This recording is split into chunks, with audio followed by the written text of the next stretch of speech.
drop me off in Harlem. Yeah, good old Harlem. You have your fun under the Harlem sun, so drop me off in Harlem. There's Duke Ellington up in Harlem. He writes all his tunes in Harlem. And old Satchmo's still swinging way up in Harlem. All the cats are still up there. They're beating out those riffs. And Apollo, Puerto Rico, to give you a great big lift. Yes, drop me off in Harlem.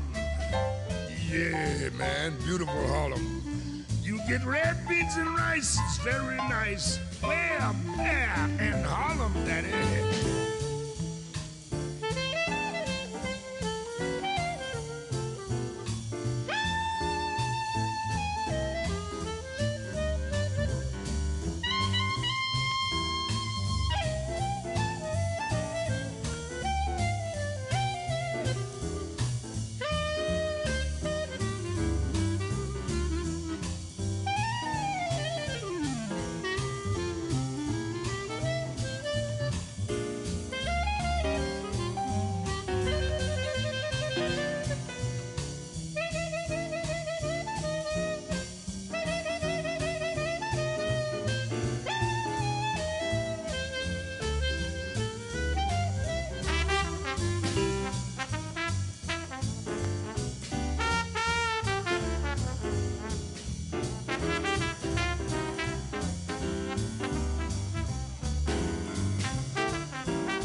for a day or two, thinking maybe it was time for me to make a move.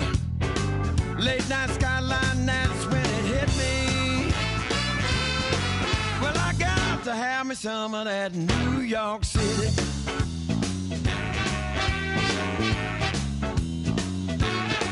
Well, I was leaving San Diego in a Chevrolet van, out across the desert into no man's land. I just love the West, you know it sure is pretty. But I got to have me some of that New York City. I've been away too long and I got the itch to do a little time in that East Coast niche.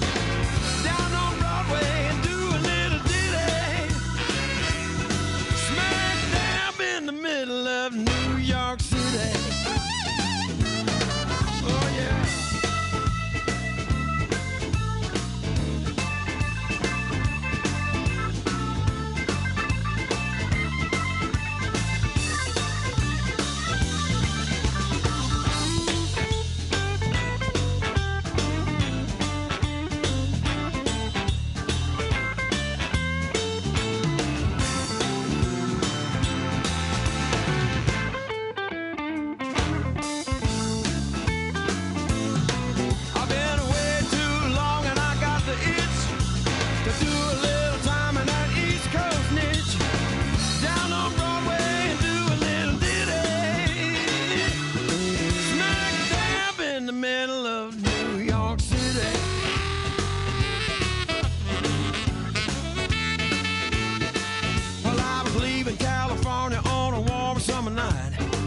On my left and the mountains on my right.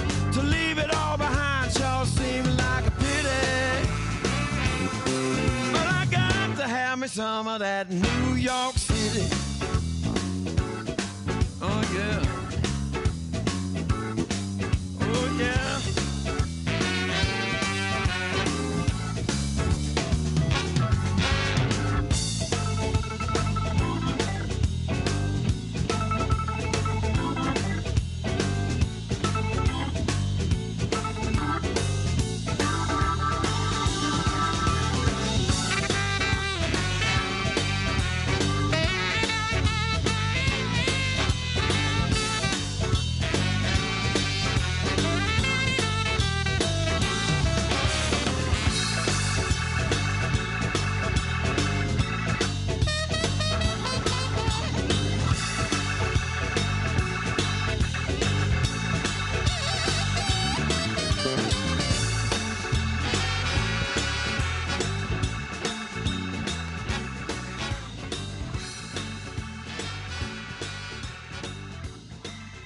Hi all, we're going to get started in just a few minutes.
Good morning, everybody. Think back weeks ago, and remember this, it's so striking to think about this whole crisis we've been through together. Most of it has happened over the last 10 weeks or so, and it feels like such a long period of time. But think back to March, where every day brought new shocking developments, things we had never seen before. A lot of times we were just fighting to keep going as we dealt with more and more challenges. And now, thank God, in recent days, we've had much better news. We're still not out of the woods, but much better news, much bigger progress. And now, as I talked about a few days ago, the whole idea is to get on the offensive against this disease, fight it back, marshal our forces to make sure that we get to the day where we rid New York City of this challenge once and for all. When I think about that sense of being on the offensive, being on the march, I think about, first of all, what all of you have done, because that's the essence of why we've seen this amazing progress. I also think about the fact that as we fight back this disease, we're going to fight back the many, many challenges it has laid bare, most especially the disparities we see in communities around this city, the healthcare disparities in particular that have been so striking and painful in this crisis. We were all doing everything we could in the first weeks just to make sure that we could save as many lives as possible. Now we're going to not only save lives, we're going to fight these disparities in so many ways going forward. So we talked about what it took to save lives, to protect people, particularly in the areas hardest hit. Our public healthcare system, our public hospitals and clinics were really the core of that, particularly in the first weeks of this crisis. That's where so many people turned for help, and they did an extraordinary job. To all the folks who work at H&H, all the folks who work in our public hospitals and clinics, they were absolutely outstanding during this crisis. And that was, in many ways, the first place we had to focus. Now we are focusing more and more on all the other ways we can reach communities that have been hit the hardest and need the most help. And one of the most important elements of that is supporting community-based healthcare providers. Now, community clinics, think about what they mean to so many people. They're the place that people turn for healthcare who don't have other options. They're a place for a lot of folks who don't have a lot of resources, aren't sure where else to turn, don't have a long-term relationship with a private doctor. The community clinics are the place they can depend on. Literally, the community clinics know the people of their neighborhoods. They speak the language of the people in their neighborhoods. They do amazing work. And they've had to do a lot during this crisis, but with many, many challenges that have been a real hindrance to the good work they do in normal times. Remember, these are smaller community-based practices. So their financial situation has really been put through so much. There's been a lot of strain during this crisis. It's been hard to keep the personnel they needed as they've dealt with so many new challenges. They have always a need for more technology to deal with an ever-growing demand. Our job now is to fortify these community-based healthcare providers, because as we go on the offensive, as we go right at these disparities with the goal of helping more and more New Yorkers through this crisis and beyond, these clinics become a crucial part of the solution. So I talked to you a few weeks ago about a 4-point plan to address disparities right after we showed that the facts bore out how deeply the disparities played out in this crisis. We said there was a number of things we're going to do differently in this city. I laid out 4 different parts. I want to dwell on the third part of it today, which is the grassroots reach of these community-based healthcare providers. So we're going to be working with over 1,000 community-based providers in 26 of the hardest hit neighborhoods in this city. What are we going to do? Well, first of all, a lot of them need the personal protective equipment, so we're going to make sure it's there for them. Some of them literally couldn't do their work, even couldn't keep their clinics open for the lack of it. We're going to get them the PPEs they need for the work in the clinics, for the ability to go out into communities. This is crucial to protecting the good folks who work in these clinics, but also allowing them to do their work and reach more people. We will be distributing 120,000 surgical masks per week, 115,000 pairs of gloves per week to begin, and we'll keep building from there to make sure these clinics have what they need. Of course, like so many other parts of our healthcare system, these clinics were often shorthanded during this crisis. They had to deal with those that they lost who were sick, and they had to deal with the fact that they had immense financial strain and couldn't afford to keep people on their payroll. We are now addressing that head on with members of our medical reserve corps, doctors, nurses, other healthcare professionals. We're going to add hundreds of these professionals, these clinicians, to the clinics in the coming weeks and provide them with the personnel resources and cover the costs so that they can get back up and running as fully as possible. Telemedicine, we've talked about this before. This is a crucial piece of the equation. When it comes to the clinics, telemedicine is also important, not just what we're trying to do with our public hospitals and clinics, health and hospitals, not just what we're trying to do with phone a clinician. We talked about that a few days ago, but the telemedicine that can be done with a community-based clinic. They know their patients, they know the people they have long-term relationships with, but they're not historically using telemedicine as a crucial tool. We're going to help them now do that more and more. And the wellness checks are a big part of it, reaching out regularly to the patients from the clinic to just check in on them, see if they need anything, constantly proactively communicating.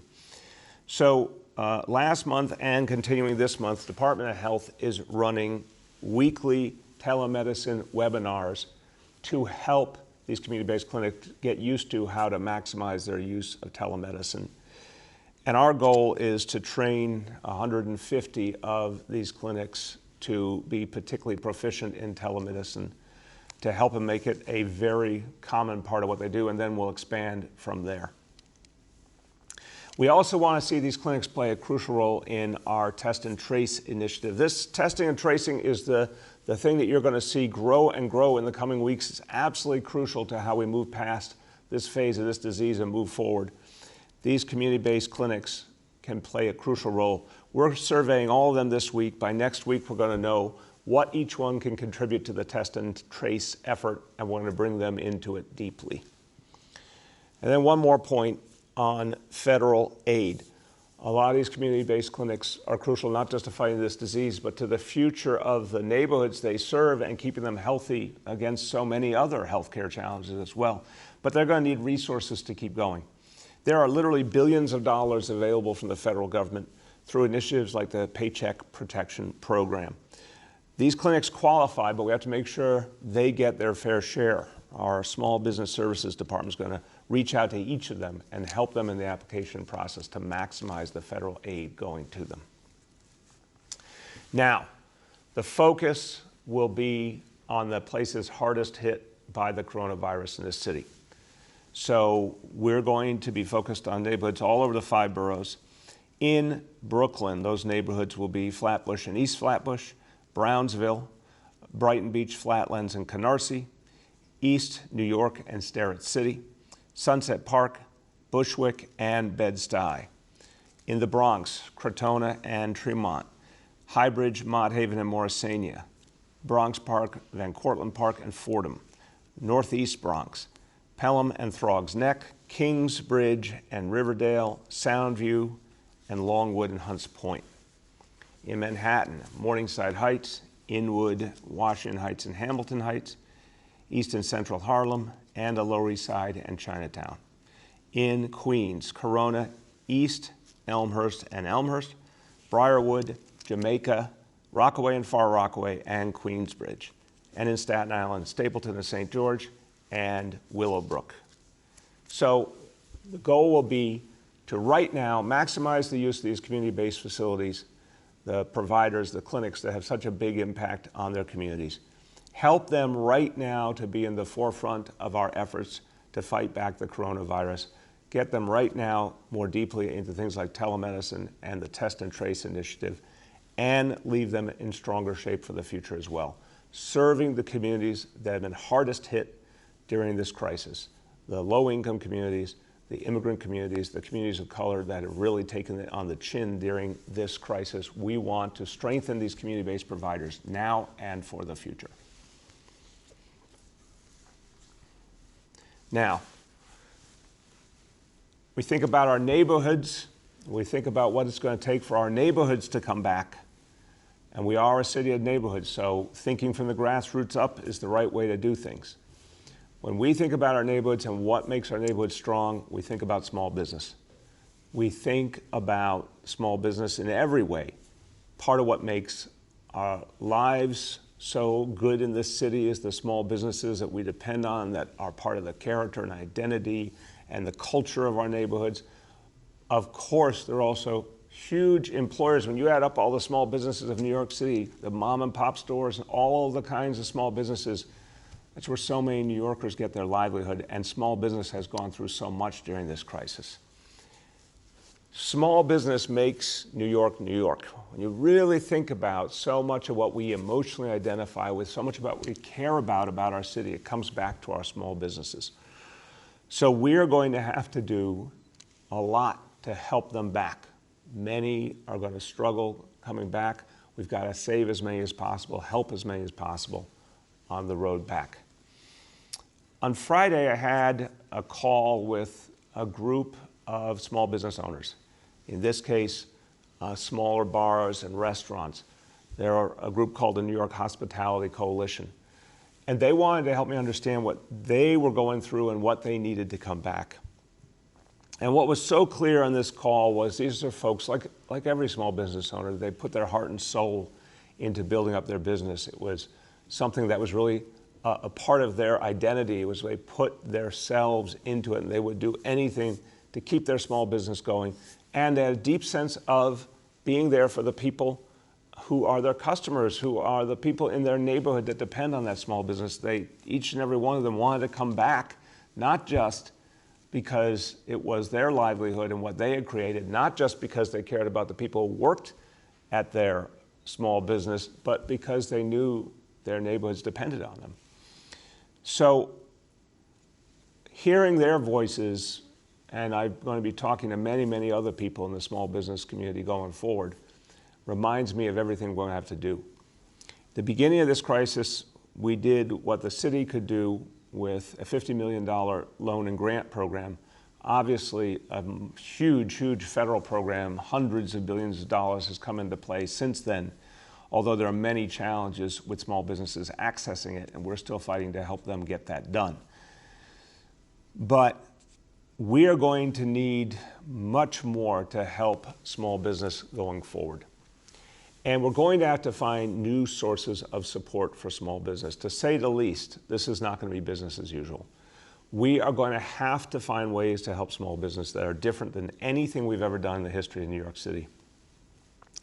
We've got to maximize, of course, the federal aid to small business and state aid to small business, but we're going to have to do some things differently to find a whole new type of support for small businesses to help them back on their feet and help them stay on their feet going forward. So I have two personnel announcements today that are related to the new approach we're going to take to small business in this unprecedented time.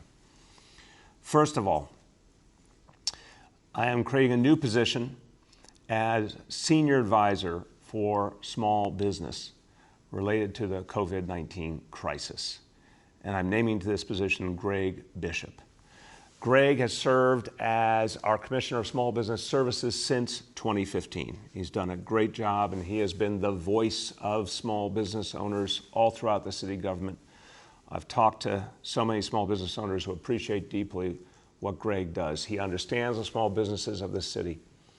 He's going to bring that expertise to bear to help us develop a whole new approach to bringing resources and support to those small businesses.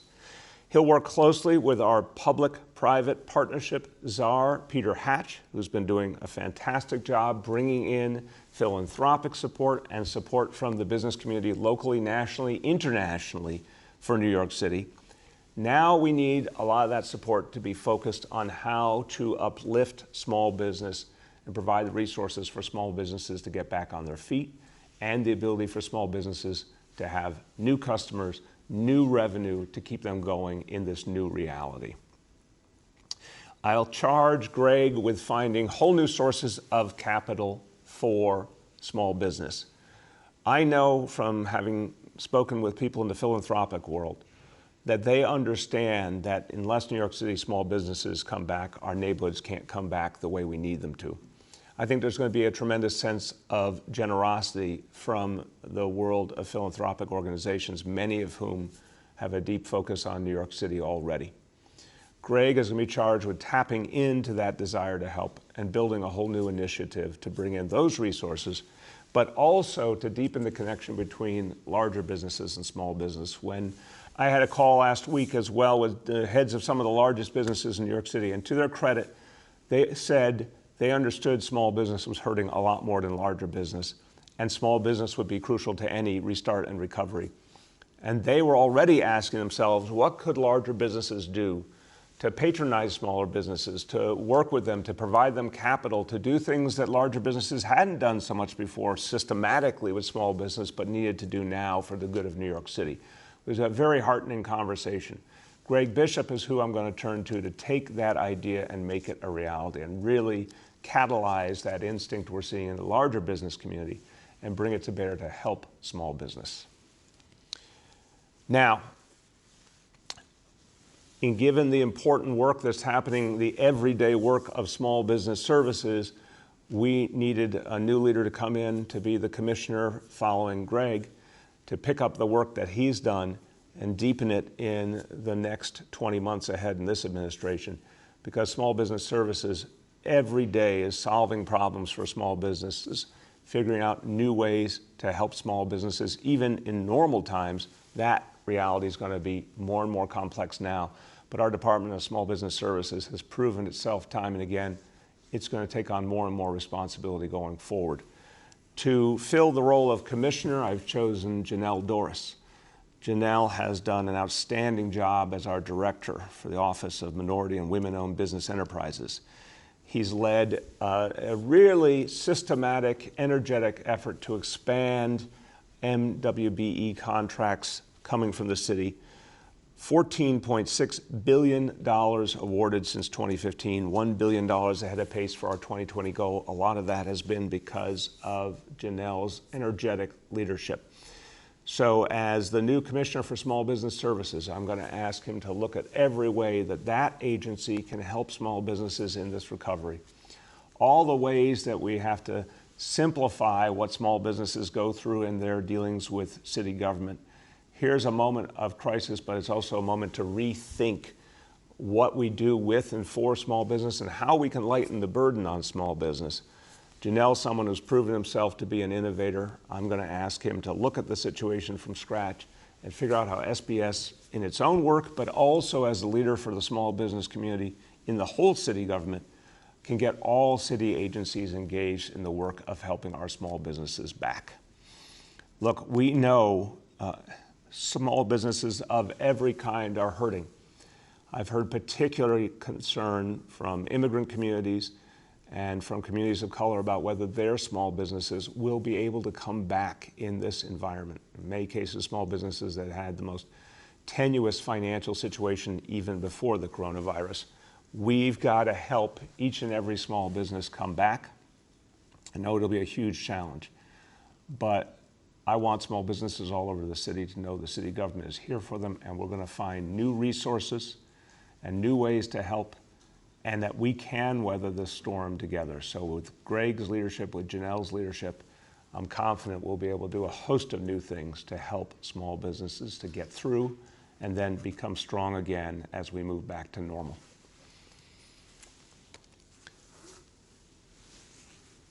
Now, we've talked about some of the challenges have been so profound in this crisis. We've talked about what some of the hardest hit communities have gone through. We've talked about what our small businesses have gone through. Clearly, when you think about who's challenged every day in New York City, our hearts always go to homeless New Yorkers. And in this city, we feel a lot for the fact that some people ended up living on the streets. Something happened in their life that led them to that point. Our job is to help them back and to create a better reality for homeless people. So I have two updates today. And the first relates to our shelters. We've been trying to make sure, as we deal with the coronavirus, that we're constantly evaluating our shelter system and moving people as needed to make sure everyone is safe and healthy. I told you we were going to have a goal of moving 1,000 people per week out of shelters into hotel settings to keep opening up the shelters, to keep making sure we could do proper social distancing. We met that goal last week.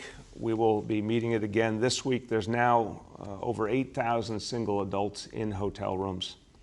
And we'll keep doing that as needed in the weeks ahead, and particularly as we build up our widespread test and trace initiative, which is going to help everyone, and that initiative will also be focused on our homeless shelters. Now, the second update I want to give, and this is something we've been talking about over the last few days, is what's happening with homeless folks who have been in the subways. And I keep telling you something historic is happening, and day after day, the facts bear it out. The new initiative that we put together with the MTA and the state, 6 days now, and 6 days that have been entirely consistent, something really groundbreaking is happening here, something very different and very powerful. Last night, when the subway shut down for cleaning, our homeless outreach workers and specially trained members of NYPD were out there to help homeless New Yorkers, to offer them a chance to come in and get support. 261 homeless individuals were engaged. 139 of them accepted help. 116 went to shelter, 23 went to hospitals. Again, numbers we've never seen ever in the history of the city. Such an extraordinary number of people agreeing to take help, agreeing to take the first step towards a very different life. It's early, to say the least, just 6 days, but they've been very, very consistent. And when I look at the sheer number of people whose lives now could be changed, it really gives me hope that we're going to be able to get a number of homeless people once and for all off the streets into a better life. So another good day for this new initiative. Now let me turn to something that's an everyday thing in this city, something we all think about, or many at least think about, and always want clear answers on, and this alternate side parking, part of everyday life for so many New Yorkers. So alternate side parking, we've been suspending it quite a bit, obviously given everything people are going through and wanting to make it easier for people to stay home. We said throughout we got to keep an eye on how our neighborhoods are looking. Are they clean? We want to keep them sanitary. We want to make sure that while we're trying to give every consideration to people, we also have to keep an eye on cleanliness, very important to the overall health and well-being of the city. So we've suspended alternate side many, many times in the last 10 weeks, but now we do see a number of areas in the city where some litter is starting to add up, and we're concerned. So we're going to do something a little different this coming week, and then that will help us reset for the future. So alternate side will continue to be suspended this week through Sunday, through May 17th. And by the way, this suspension now that's happened over recent weeks is actually one of the longest in the history of New York City. So this suspension has helped people, made lives a little easier, helped people stay inside. We'll keep it going through Sunday, May 17th. Starting on Monday, May 18th, we're going to do a clean sweep all over the city, a catch-up to make sure neighborhoods are clean. So alternate side parking will resume on Monday, May 18th, and go through the end of that week. So again, 1 week, the week of Monday, May 18th, alternate side parking will resume just for that week. We will then suspend for the following 2 weeks. So it'll be suspended again through Sunday, June 7th. So the goal here is if we do that 1 week cleanup, hopefully that will last us a substantial period of time.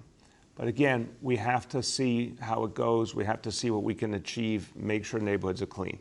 So again, everyone, this week, no alternate side. Next week, back on for 1 week only, and then suspended again for 2 weeks after that.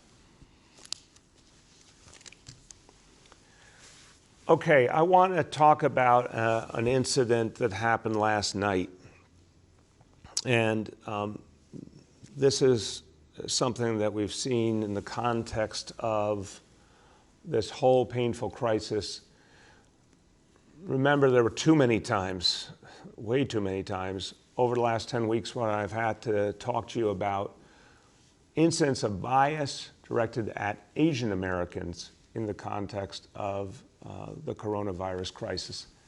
We don't accept bias in New York City. We don't accept hate in any form. Any act of bias, any hate crime, we pursue it. We make sure there are consequences for the perpetrator. That's something that people have seen time and time again in this city, that we take it seriously. All of us take it seriously. We take it seriously here in the city government, and the NYPD takes it seriously. So we saw those horrible incidents directed at Asian communities.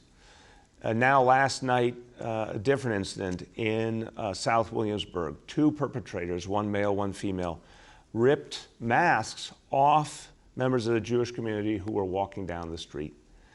This is obviously absolutely unacceptable in every way. It's something that expresses hate, but it also creates danger. And that's unacceptable, and we're not going to allow it here in this city. The two perpetrators have been arrested by the NYPD, and we are treating this incident as a hate crime. So there are serious consequences when someone commits one of these acts. So look, whether it is this horrible anti-Semitic act that we saw or the horrible anti-Asian acts we saw in previous weeks, none of these acts of bias and discrimination are acceptable in New York City. And the fact that the perpetrators were arrested immediately is a reminder to everyone out there. We will not tolerate hate. We will act on it quickly. Anyone who engages in an act of hate will be suffering the consequences of their action. Okay, every day we come back to our daily indicators.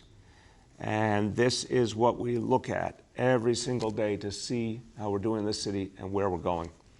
Today, I have good news, and this is really wonderful to report to you because it gets back to what you've been doing. Every time I get to give you good news, it's just a reflection on all of you, because New Yorkers are taking shelter in place so seriously, social distancing so seriously, face covering so seriously, and it's making a difference. So the indicators today show it. First, the daily number of people admitted to hospitals for suspected COVID-19. That is down from 69 to 55. And boy, look at that, two things to see here. One, down, and down substantially. That's great to begin with. But down to just 55. We are not out of the woods, but when you see that number go down as low as 55, that sure is heartening compared to where we were. And a credit to all of you. Daily number of people in ICUs across our public hospitals for suspected COVID-19. It's down. It's only a little, from 540 to 537, but it's still down. And that is progress. And the percentage of people tested positive for COVID-19 citywide down from 17% to 13%. So this is exactly the kind of day we want to see. Now let's see if we can stretch a number of these days together, and that'll be the signal that it's time to start talking about relaxing some of these restrictions. But first, we have real work to do to get there. A few words in Spanish. Estamos ganando esta lucha. Y es hora de seguir en la ofensiva contra este virus. Eso significa que tenemos que dar lo necesario a nuestras clínicas comunitarias para que puedan seguir ayudando a los neoyorquinos vulnerables. Juntos vamos a los vecindarios donde está más fuerte esta crisis y vamos a seguir salvando vidas. Okay, with that, we will turn to our colleagues in the media, and please remember to give me the name and the outlet of each journalist. Hi all, just a reminder that we have Commissioner Barbeau, Commissioner Banks, Senior Advisor Bishop, and Commissioner Doris on the phone. With that, I will start with Bridget from WNYC. Good morning. Mr. Mayor, I know yesterday you spoke about the multi-system inflammatory syndrome and the number of cases in the city. So just two follow-ups on that. One, do you have an update? Are we still at 38 in terms of the number of cases? And is there more information in terms of the specific ages, demographics of the patients, where those cases are located, and how the city is tracking this data. Are you actively seeking the information from hospitals, or as your deputy mayor said last week, are you waiting for hospitals to report that information? Thank you very much, Bridget. We're all very, very concerned about this situation. I want to keep emphasizing to parents, if you see these symptoms, and I'm going to ask Dr. Barbeau to go over the symptoms at the beginning of her answer again, because we want to keep reminding parents and family members to look out for these symptoms and act quickly, because as concerned, deeply concerned as we are, it's also important to remind everyone this is the kind of situation that if it's seen and acted on quickly, can be crucial in addressing this syndrome and protecting a child. So early detection, early action really matters here. Bridget, we want to make sure we get clear information out. The number of cases, thank God, is still small. So in terms of seeing demographic trends, we have a very small sample size, but we absolutely want to report what we know about the demographics of the cases, and Commissioner Barbeau will speak to that. And we mentioned a few days ago, the health department sent out a health alert to all providers to report in what they were seeing about this syndrome. That is an obligation for them to report. So I think we're in a proactive stance, getting information constantly to understand what's happening and how we can address it. So Dr. Barbeau, I'll turn to you to further answer Bridget's question, but again, if you start with the symptoms and a reminder to parents, I'd appreciate it. Certainly, Mr. Mayor. So this evolving syndrome has many of the similar features of what we call Kawasaki's disease. And those tend to be a presentation that includes high fevers for a prolonged number of days, as well as a rash and very red injected eyes, along with red swollen lips and what we characteristically refer to as a strawberry tongue because of the degree to which it's so red. And these children, when they present, and so the most important thing is, as the mayor mentioned, for clinicians to identify this early. And in order for them to do that, we need parents to reach out to them if they have children with these symptoms, not to delay, but to consult with their pediatricians. And for the pediatricians, if they have a high level of suspicion, obviously to then refer them for definitive treatment, because the treatment that is required is given through intravenous routes. And so during this process, we have, in collaboration with our healthcare delivery providers, confirmed 38 cases. And the case definition is something that is important to have consistency about, because we all need to be, as a clinical community, clear about what are the symptoms, what are the signs that then confirm or not whether a child may have this new syndrome. And the guidance that we have sent out to the provider community is an individual less than 21 years of age.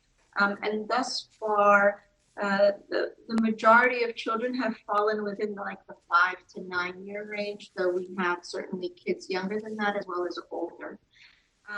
Laboratory signs of inflammation, and then a single or multi-organ indication of failure, meaning that their kidneys are not working, they're going into shock, their heart is giving out. So this is something obviously that is incredibly concerning, because the best way to ensure that we limit the number of children that are diagnosed with this inflammatory syndrome is to ensure the prevention, right? So that goes back to having New Yorkers stay home, continuing use of face coverings, and then early access to care if children develop these symptoms, and then the appropriate referrals for definitive treatment. Thank you, Doctor. Next, we have Katie from the Wall Street Journal. Hey, good morning, everyone. And Mayor de Blasio, I've kind of asked a version of this question a few times throughout this, and It feels a little bit like Groundhog Day, not to trigger you, but I'm curious, this initiative to engage community-based healthcare organizations, why wasn't it done sooner, particularly in neighborhoods that have fewer healthcare? I'm thinking of especially Queens, which is the epicenter of the epicenter, has fewer hospital beds. Why wasn't some of this work done earlier? I have colleagues who've spoken to these community-based doctors who said that they were really struggling in March and in April when it was really at its peak. So, why couldn't it have been done any sooner and maybe perhaps prevented some deaths? Thank you.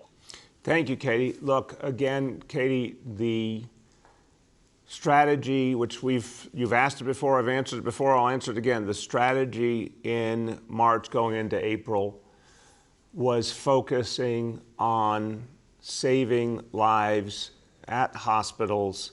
That's where we had to protect the most New Yorkers in the most profound way. We know that as the disease escalated, our hospital system was going through intense stress. In fact, the projections were going into the beginning of April, it was going to go through much, much more. And everything was about protecting the life-saving capacity of hospitals. There was a deep concern that hospitals would at some point be overwhelmed. And that meant in every sense, literally number of beds, personnel, PPEs, all of the above, ventilators, you name it. That's where the focus had to be, to protect the ability of the hospitals to save lives. We only started to get relief as we got into the middle of April, and that's when also the disparity information came out, and we shifted a number of our efforts towards addressing the grassroots and addressing the disparities. So now we are going to continue to deepen those efforts. And of course, the central strategic thrust now is going to be test and trace, and we're going to bring these community-based providers into that as well. Next, we have Gloria from New York One. Hi, good morning.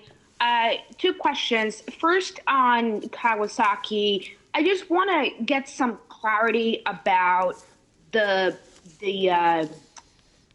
protections that parents should be taking for their children in terms of how this syndrome is spread, and how much is this now being taken into consideration as part of a possible reopening of schools in the fall? I also have a question on testing, if I may.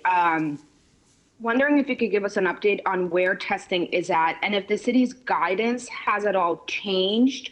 I know in the beginning, the guidance was, not everyone should be going out and getting a test. If your symptoms aren't terrible, stay home, ride it out.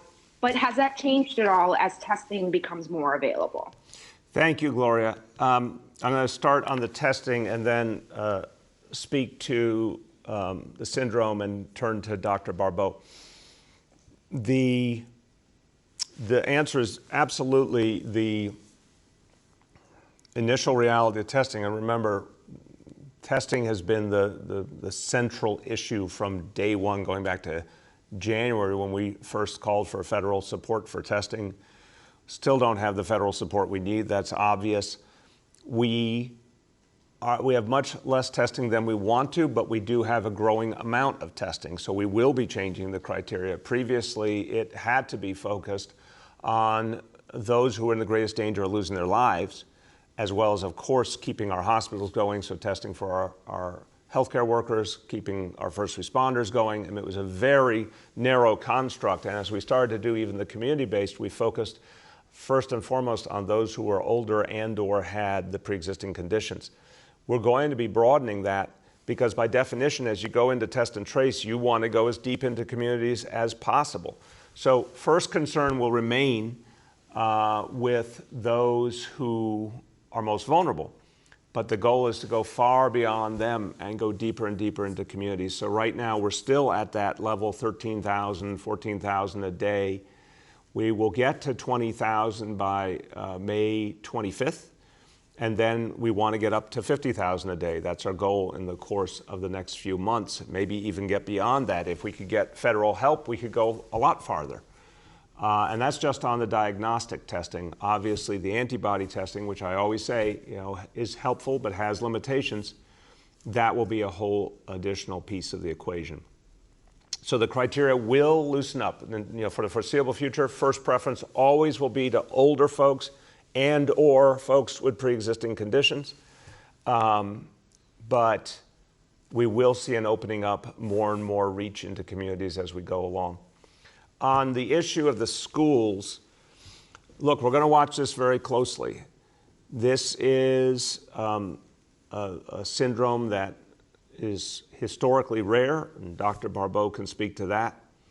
But we're taking it very seriously. We're watching it very carefully. And anything we do about schools is going to be led by health and safety first. That's absolutely the first question in any reopening. As of this moment, we believe we can reopen schools safely and well in September. But we have to keep a very close watch on this syndrome to make sure that we attack it in every way possible in the meantime. Dr. Barbeau, you want to add? Yes, sir. So this syndrome is Kawasaki-like, but it's really beyond that. So we're calling it pediatric multisystem inflammatory syndrome. It's a mouthful, but it really is a descriptive diagnosis. And the reality is that we're still learning about the way in which COVID-19 is affecting children. And so in terms of prevention, the most important thing is, again, for families to remain indoors as much as possible. When they go outdoors for activities, they should use face coverings. Children above the age of 2 should be using face coverings. When a parent, as I mentioned earlier, does have a child who has symptoms that may be consistent with this new syndrome, and they take their child to the pediatrician, one of the things we want pediatricians to be very much aware of is that oftentimes when they get the results back for COVID-19, the results may actually be negative. And so this is a syndrome where you can't really be directed by whether the test is positive or not, though certainly it should be done. We are encouraging pediatricians to also do antibody testing for these children. More so to confirm the diagnosis, not as a indication of whether or not it's going to then impact the case moving forward. The most important thing is, as I mentioned earlier, early diagnosis, do the test. The test is positive or negative, and you still have concerns about could this be COVID-19 related, do the antibody testing. In the meantime, make sure you refer the child to a hospital so that they can be more definitively diagnosed and given the appropriate intravenous medication as needed. The important thing here is, based on experience, when I was in clinical practice, I actually treated children with Kawasaki's. You find it early, you treat it early, the long-term consequences for children are pretty negligible. If you delay treatment, then the concern is that children may have long-term consequences, most often in Kawasaki's related to the heart. And so we want to take this opportunity, again, bring this information to parents, have them be on the lookout, bring this information to primary care pediatricians so that they can act early. And then with regards to the safety, as the mayor mentioned, in terms of schools, absolutely, we're paying very close attention on a daily basis. We're reaching out to pediatric providers and intensive care units. And as the science emerges and our guidance, if it needs to adapt, we will certainly adapt it. But for right now, continue with face coverings, remaining indoors as much as possible, and not delaying and seeking care. Next, we have Sydney from the Staten Island Advance. Hey, Mr. Mayor. So businesses along Front Street say that closing down Front Street between Canal and Edgewater Streets as part of the city's open streets plan has been hurting their businesses even more during the pandemic. No one seems to be using the street that's been closed off and appear to be using the Stapleton Waterfront Park, which is adjacent to Front Street, more than the Front Street area. Would you be willing to reopen Front Street and choose another street in the area to close down? Thank you for the question, Sydney. This is exactly, again, I've said to you and many of your colleagues, it really helps when our colleagues in the media raise concerns that help us see if there's something that needs to be adjusted or addressed. So I'm going to have my team look at that immediately. Look, we put together these streets working with the City Council, working with the NYPD, Department of Transportation, where we thought they would be most helpful and where we could, of course, keep them safe. Like everything else, if we try something and it proves that there's not that many people who use it, we need to reassess. Or if it has an unintended consequence, we need to reassess. So I can't tell you the final result now, but I can tell you right away I'll have my team follow up, see what we're seeing in terms of number of people using it, see if we think there's a different approach or better alternative. Definitely concerned about those small businesses. So we'll assess it over the next few days and have an answer for you. Next, we have Andrew from NBC. Good morning, Mr. Mayor and everyone on the call. Hope everyone is doing well. Good morning, Andrew. How you doing? Good. I have two questions. The first question is, Mayor, what is your understanding of the earliest date New York City non-essential businesses could reopen? Based on the governor's new executive order, it would seem to be June 7th, but I wanted to know what your understanding is of the earliest that could happen. My second question is on behalf of my colleague, Melissa Russo, who, of course, has been breaking news on the Kawasaki and related syndrome. Are there any changes being made to testing, and must the testing now routinely involve children to gauge overall exposure? Do children start to be necessary for the testing samples? Okay. Let me do them in the order you asked them, Andrew. On the reopening, look, so we have our daily indicators. The state has their indicators. We're all working together. They're all valuable measures. By both sets of measures, we're clearly not ready yet. It's May 11th today. What we can see in the case of both indicators is, the likelihood right now, unless something miraculous happened, we're going into June. So I think it's fair to say that June is when we're potentially going to be able to make some real changes if we can continue our progress. Now, Andrew, everyone who asks those kind of projection questions, it's absolutely natural. Every New Yorker is asking themselves the question. I get the question all the time from people. We got to keep bringing it back to the science and the data, because I've been critical, the governor's been critical, and a number of people have been critical around this country of places that decided to make their decisions without facts and the dangers that creates for their citizens. So we're going to always go by the data. It's been pretty good and pretty consistent. It's not quite been what we need it to be, but definitely trending in the right direction. But we need to see it sustained in a deeper way. Right now, that takes us into June. As we get close to the beginning of June, we'll be able to say if it's looking like things are really coming together, and then what are the areas where we could begin to have some flexibility. But I remind you, I keep using the word boomerang. We got to guard against the boomerang, and at any point, if the data started to change, that then delays the moment when you could do any kind of loosening of restrictions. We also know, and I gave the bad examples some days ago, of places that had to not only pull back on loosening, but then had to tighten up even further than where they started. So we have to earn it every day is the bottom line. And I think the right thing to think about is this conversation, end of May, beginning of June, is when we'll be able to start filling in the blanks. On the question, passing on Melissa's question, again, with real appreciation to Melissa for the work she's done here. We are going to do, throughout the whole healthcare system, we're going to be vigilant to see what's happening with this syndrome.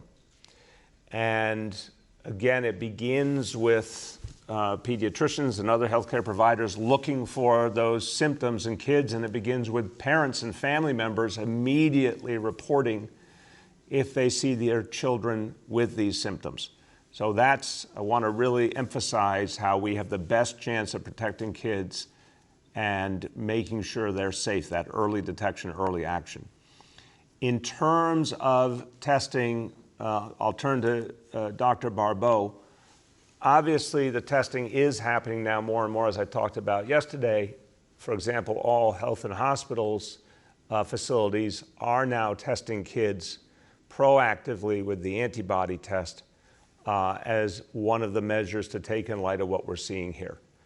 But that's in the case of kids who are already hospitalized, already have a problem. So the focus right now, again, is addressing kids and the symptoms, but definitely testing when you do see the symptoms. Doctor, you want to add? Yes, sir. What I would emphasize is if a pediatrician, in his or her opinion, has a child that has symptoms potentially consistent with COVID-19, they should by all means test that child. Do it in the outpatient setting, do it in the inpatient setting. There should be no limitations to a pediatrician's ability to test a child for COVID-19. Now, that being said, if they have a child who has symptoms they're concerned about could be this new inflammatory syndrome, they should take that test results with a grain of salt, meaning that if the test does come back negative, then they should also consider doing antibody testing. And really the important part is not delay referral or more definitive treatment if the child has symptoms that they think are consistent with this new inflammatory syndrome. Thank you. Next, we have Jeff from the New York Times. Hey, good morning, Mr. Mayor. I just have two questions for you. One from a colleague. Based on the NYPD's daily coronavirus reports, the number of summonses issued for social distancing offenses between March 16th and May 5th is at least 100 more than what you and the NYPD reported last week. Last week's data did not include instances in which officers used charges such as disorderly conduct to enforce social distancing, or when they found other violations such as marijuana possessions. That means the number of arrests and summonses stemming from social distancing seems even higher than you were saying. Why isn't the city releasing the full number and breakdown of these arrests and summonses? And how can you reach the conclusion that enforcement has been used sparingly without that data? And the second question is on alternate side street parking. It's been suspended for weeks and the city has remained relatively clean, you said.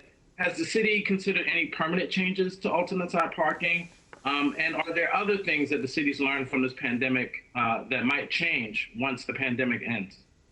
So Jeff, I mean, your last part of your question is a vast one. I think there are many things we're learning from this horrible crisis that are going to change the way we do things in the future. That's why, everything we're putting together now, the Fair Recovery Task Force, the internal task force on equity and inclusion, the sector councils, everybody's going to be looking at restart and recovery, but also lessons learned, painful lessons, things we're going to have to learn to address, but also innovations and changes that are coming. Telemedicine is a great example. The fact that we're seeing a lot of places now learning telemedicine that didn't before, and that's going to actually expand the ability to reach so many more patients. So yeah, that's going to be a huge discussion going forward of all the things we're learning and we're going to act on.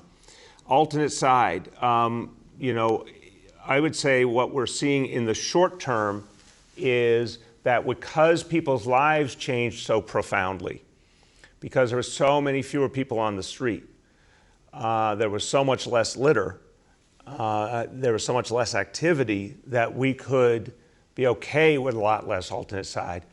When you get back to something more normal, I think, there's a strong argument that you want to restore it fully, but that's not something we're going to deal with for quite a while.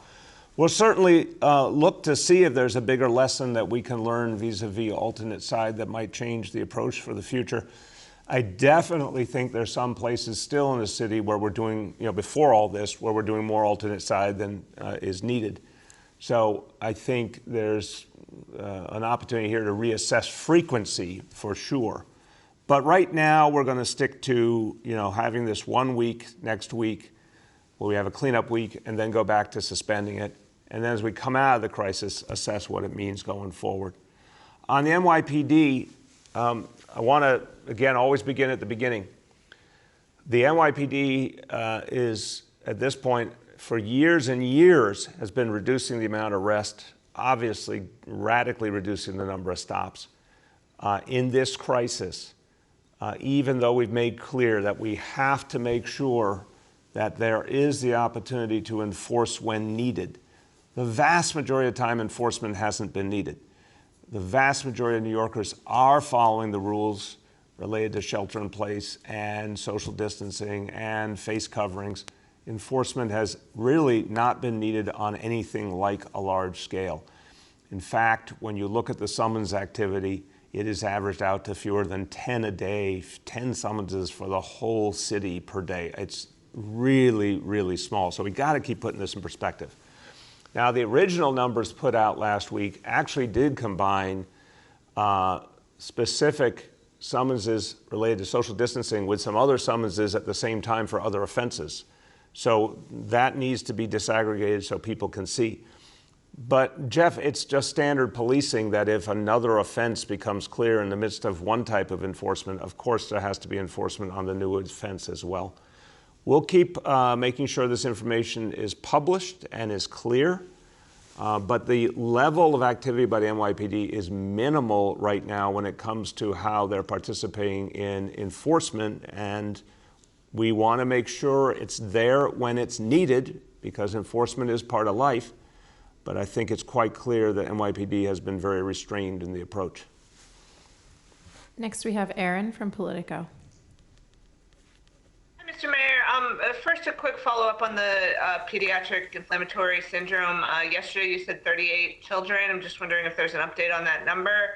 But then secondly, with regards to the homeless folks being taken off the subways, have you been tracking in terms of those numbers, whether they're unique individuals or whether some of those people are being removed from the subways multiple nights in a row and, therefore ending up back there? Very good question. I appreciate it, Aaron. Let me first on the pediatric multi-system inflammatory syndrome turn to the Commissioner Barbeau. I don't have new numbers as of today. Since what we talked about yesterday. Commissioner, do you have any new numbers yet? If not, if there's anything new, we'll get it out later in the day.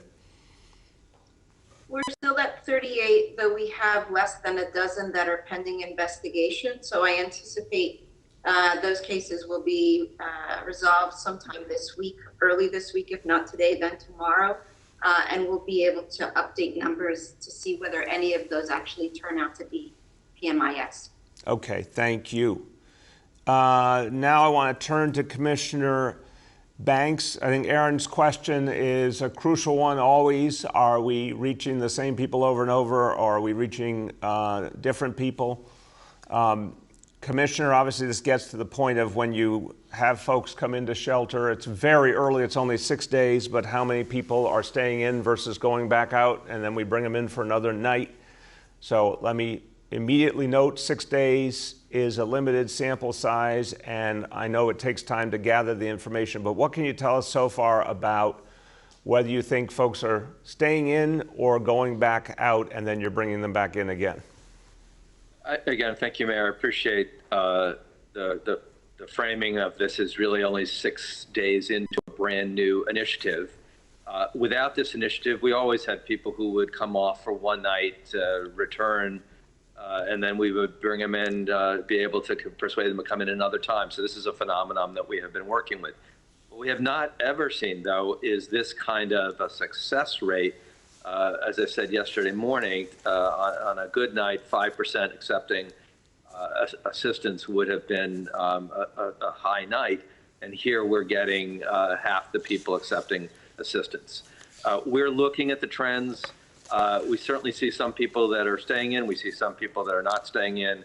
And we're going to take a hard look at it over the course of this week to see if we can really focus on the people who might have come in for a night or two and then not come back in. Those are the people that we really want to focus on. In addition to the other half of people who are not accepting our services, is there some additional help we can give to them to have them accepted? So, Aaron, it's a new initiative. It's too early to make global statements. But we're looking very carefully at this because we want people to stay in once we've been able to get them to accept services to begin with. And we want to redouble our efforts for the people that are not accepting our services currently. Yeah, and just to finish it, Aaron, the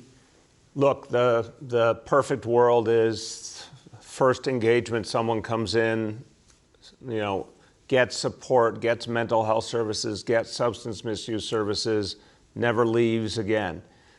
But we know in the real world there's going to be times where it's going to take multiple efforts to get someone in. So even if you get someone in for a night, it's still one night less that they were out on the street, and it's when you can begin to get them help, begin to show them the kind of help that would be available for them. Anytime someone comes in, even for a night, is something of a victory. But you're absolutely right. The goal here is to try and sustain it and make sure it's as deep as possible. And I think over the next few weeks, we're going to have a much greater ability to say how lasting an impact this is happening. But just the fact that so many people at least beginning to experience the help they could get is very, very encouraging to me. Next, we have Julia from the Post.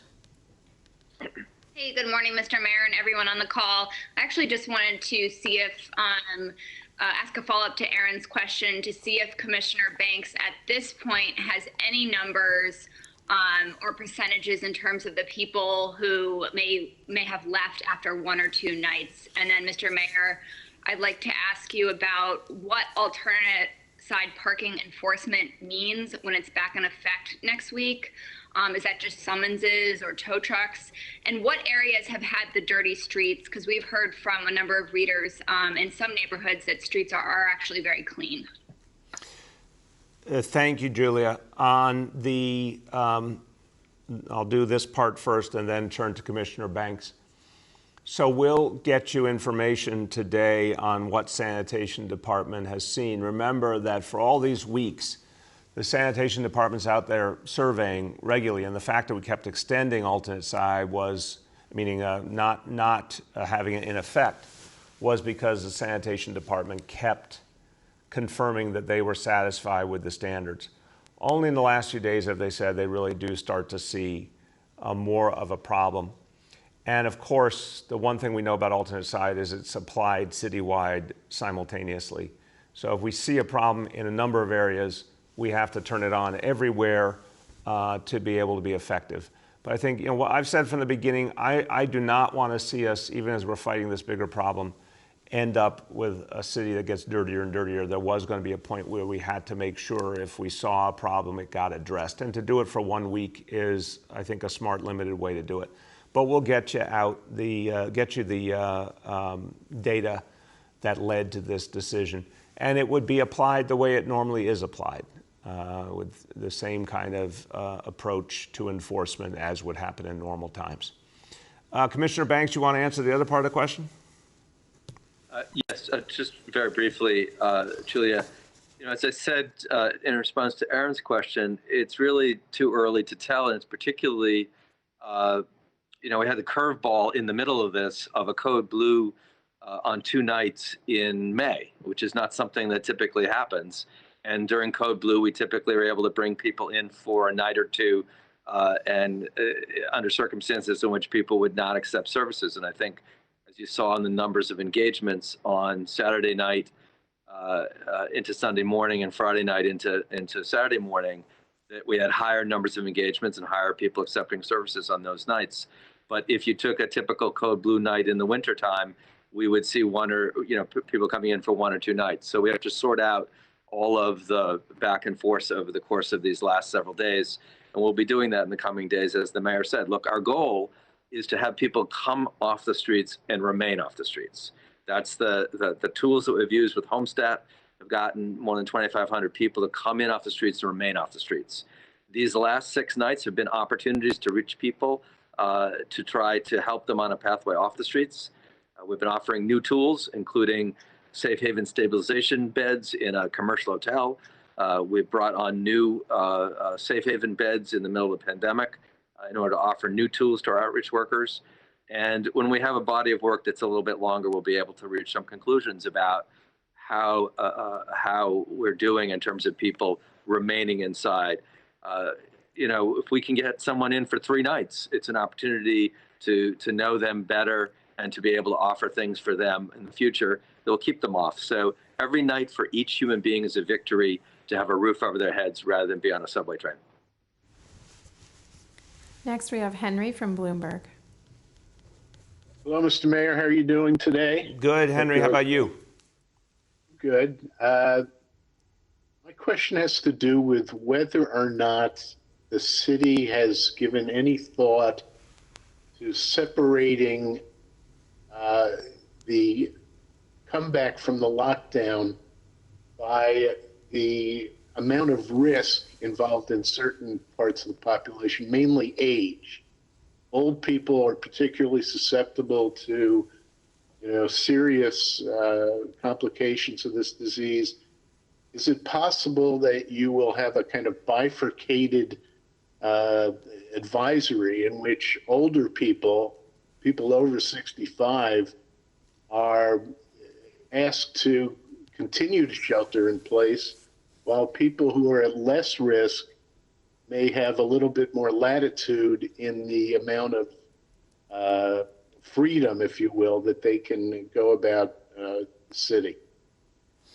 Well, it's a very smart question, Henry, and it's the kind of thing we have to look at as we get toward the point of being able to relax restrictions. But again, I keep reminding people, one, we're not there yet, and two, we have to prove consistently that we get to that point and cannot count our chickens until they're hatched. So we're constantly looking at these indicators to see if we get to that point, we can do some opening up. But remember, even if you do some opening up, initially, it does not change the basic rules of engagement. You still want people to practice social distancing and wear face coverings, and you still want folks who are particularly vulnerable to take extra precautions. So I would say your question is a good one because it helps us all start thinking about the fact that the first steps towards reducing restrictions and opening up, certainly those first steps in particular, do not change the basic rules of engagement. And in fact, I would argue we'll be well along the way. Months ahead, we're still going to be practicing a number of these precautions until we really get to a point that this disease is so limited in this city that we can anticipate, something very different.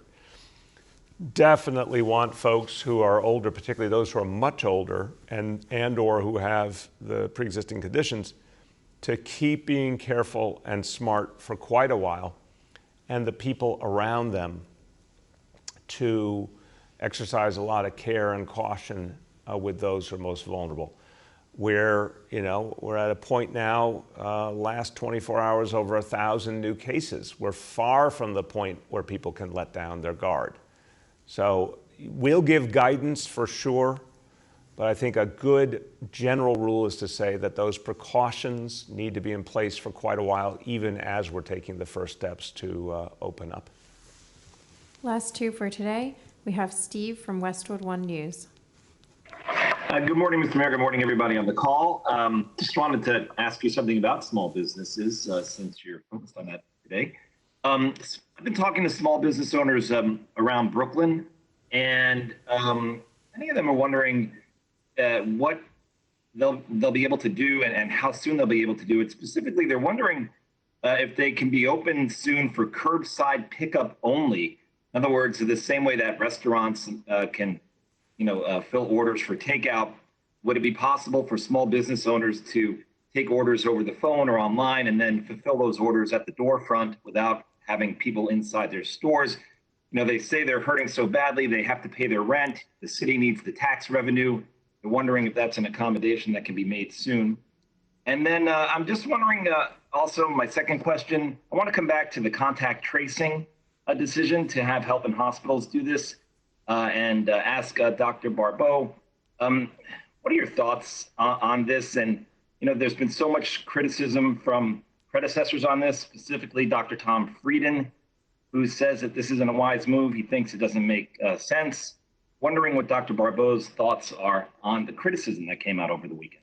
Thank you. Thank you, Steve. So on the first point, with the curbside pickup, that's definitely the kind of thing we need to look at. because when we think about the many different permutations of how you start to relax certain restrictions or start to open up, we're going to look at any and all options, and we're looking at things that have been used around the world and around the country to see what's been working, well, what hasn't been working so well. That's the kind of idea that's on the table, but again, it's premature to say exactly what we're going to do because we're analyzing each option, the timing, how it would work in a place like New York City, which is obviously different from a lot of other places. And we have, even something like curbside pickup plays out very differently here than it would in a lot of places around the country that have a lot more space. But it's an idea we definitely need to weigh. And to Greg Bishop and Janelle Doris, both of whom, constantly are engaging small business owners and talking to them about their needs. When again, you can think about curbside pickup or any of the other specific ideas you're hearing from small business owners, but just wanted to see if either one of you wants to add about the kinds of approaches we're going to take initially as we listen to small business owners and try and figure out the best way to support them.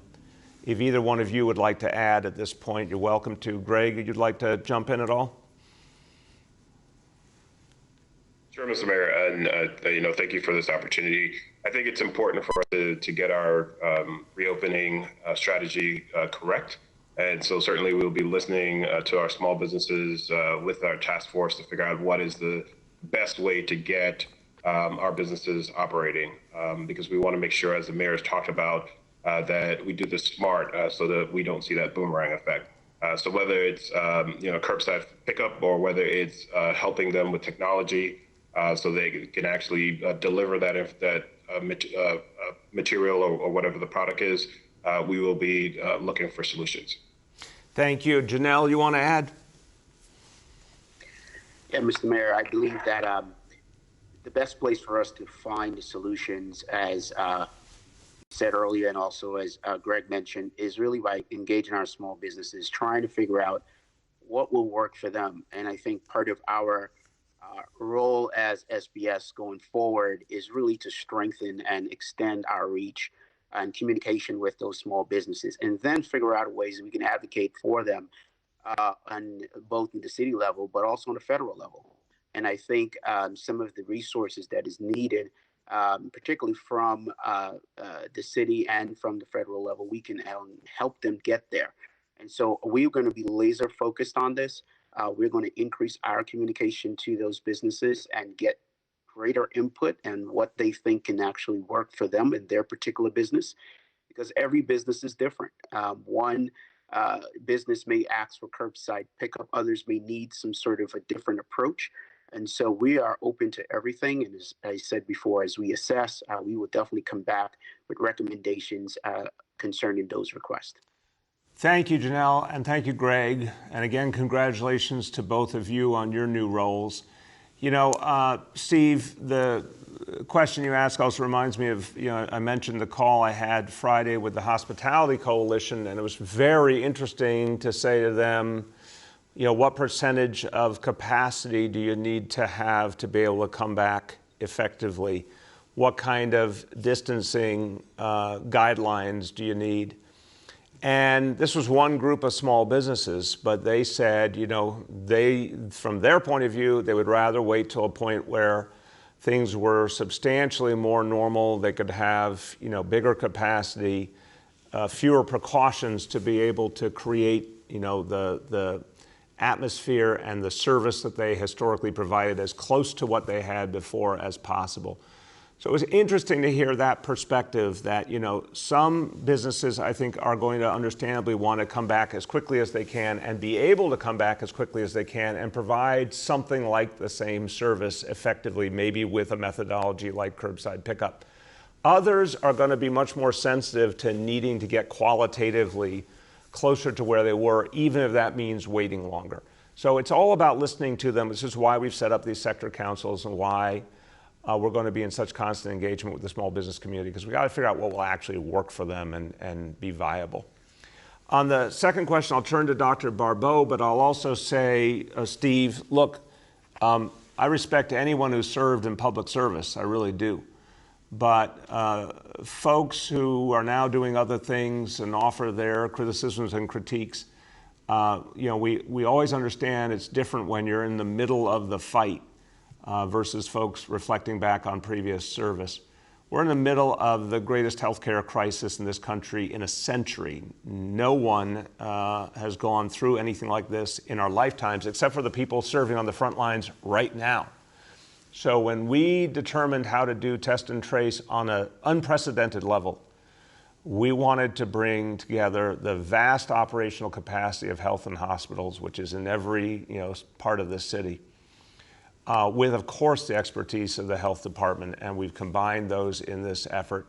But I would just caution, criticism and critics are a part of public life, but it's particularly important to remember when people are criticizing related to something that's unprecedented, to put that in perspective. No one's ever tried to mount a test and trace operation on this scale, and it's not just the testing and tracing, it's the hotels, it's the transportation, it's the food, it's everything that has to go into the isolation initiative. This is a vast undertaking, and that's why we had to put together the pieces to do something on a scale never seen before. Dr. Barbeau. Thank you, Mr. Mayor. So, as I've said before, I am incredibly proud of the dedicated and experienced staff of the health department who have been working day and night on this response, and people who have experience in tracing contacts all the way from things like TB, HIV, Ebola, most recently measles. And so we're committed to bringing this world-class expertise in tracing, to bringing this public health emergency to an end as quickly as possible.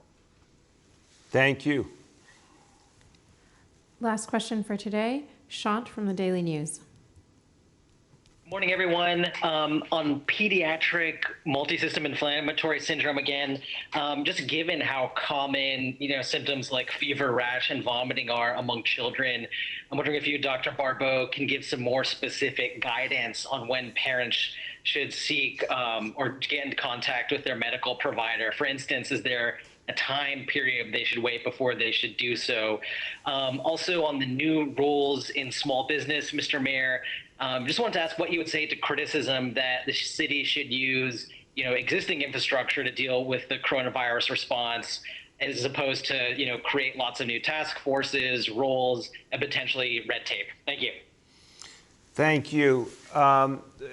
Let me go to Dr. Barbeau with this preface, and I say it as a parent. Shant, I think when we see something like this, and we're seeing it come up in the last days intensely, again, we're trying to send a really clear message to parents. Take this seriously, act quickly, report it to your doctor immediately. Yes, you're right, Shant, some of these specific symptoms are not particularly unusual in kids, but we're in an incredibly unusual moment in history. So if a parent sees these symptoms in a child, get your healthcare provider on the phone immediately. We'd like people to be really energetic about that, again, because this is a particular reality with this syndrome that if it's caught early, it can be addressed. And anyone who does not have a provider, does not know where to turn, can call 311 and get connected to a health and hospitals clinician. So we want parents to do that. Dr. Barbeau, you want to add to the way you would talk to parents about, and you obviously know plenty about pediatrics, how to discern that moment when it's important to pick up the phone to their doctor? Yeah, no, that's a really important question. And I'm glad you asked it, Sean, because, as a pediatrician who is in clinical practice, you're absolutely right. I mean, those symptoms in and of themselves are really common symptoms. I think what we're looking for in terms of giving parents that greater guidance is that when these things come together, or when your child has fever that doesn't seem to be going away, the kid is off. I think that's when I was in clinical practice and I would get a call from a parent, as soon as they said my kid is off, then that is a signal that a deeper conversation needed to be had. And so I think that's what we're asking parents, that if your child has a fever, they're running around, they look great, their appetite is fine, then you're probably okay waiting it out and seeing. But if they have a fever, their energy level is off, their appetite is off, they're developing a rash, their lips look extra red, their tongue is looking extra red, those I think are the early signs that we want parents not to discount them and say, oh, they'll be better tomorrow, but to reach out to your pediatrician, have that conversation, and then do the testing if your pediatrician thinks it's indicated. Thank you, Doctor.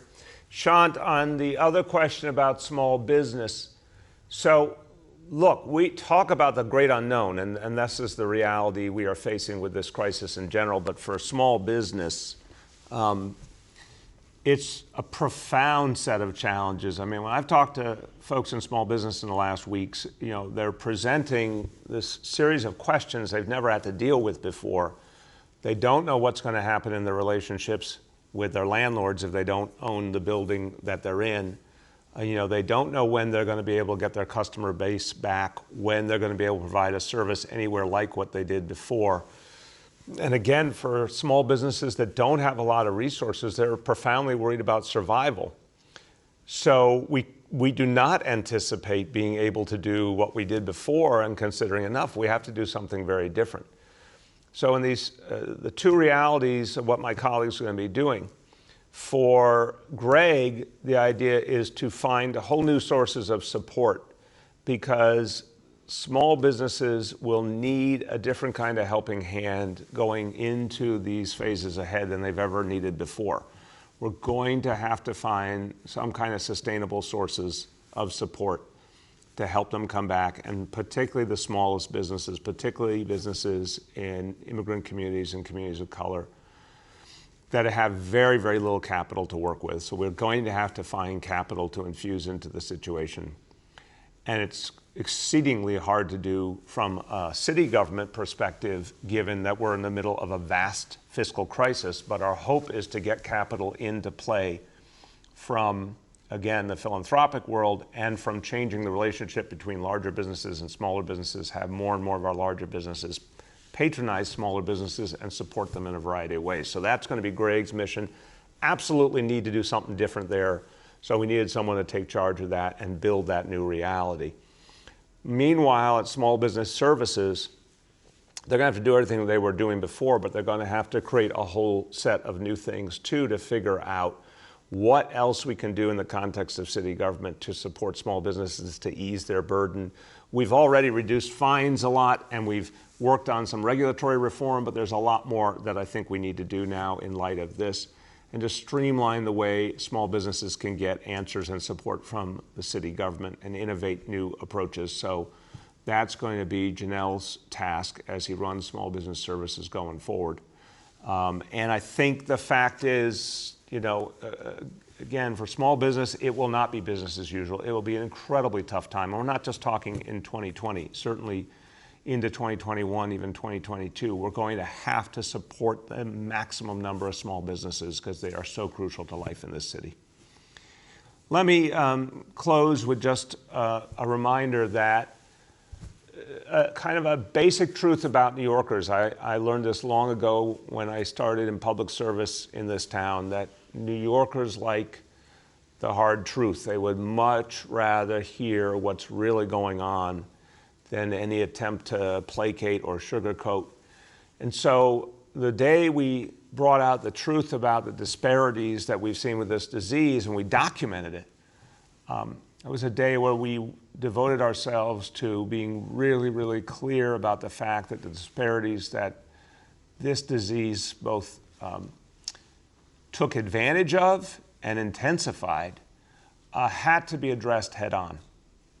Has started in our public hospitals, but now has to broaden out much more deeply to the grassroots. And this is a first step to strengthen and empower our community-based clinics in combination with the other steps we've talked about, the telemedicine and the advertising campaigns, all the things that are trying to get people more and more information, more and more access to care, more and more access to actual support from a clinician. But really getting this effort down to the grassroots is crucial in the here and now. But it also is a precursor to rethinking how we provide healthcare going forward and how we're going to reach many more people. This is a city that is devoted to universal healthcare. We announced a year and a half ago that this would be a city where there would be universal healthcare, guaranteed healthcare for all, including folks who don't have insurance or can't get insurance. We need to take that vision, deepen it, and make it ever more community-based to really go at these disparities. So this is an example of something coming out of this crisis that's going to cause us to right now make changes to protect lives, but also go deeper into the structural changes we need to address these disparities for the long run. I have no doubt in my mind that's what New Yorkers want, and that's what New Yorkers need, and that's what New Yorkers will be devoted to, with the same kind of devotion that we've seen people really do admirable work with shelter in place, with social distancing, with face coverings, all the things that are changing the reality every day for the better. This is another common mission we will go on together. Thank you very much, everybody.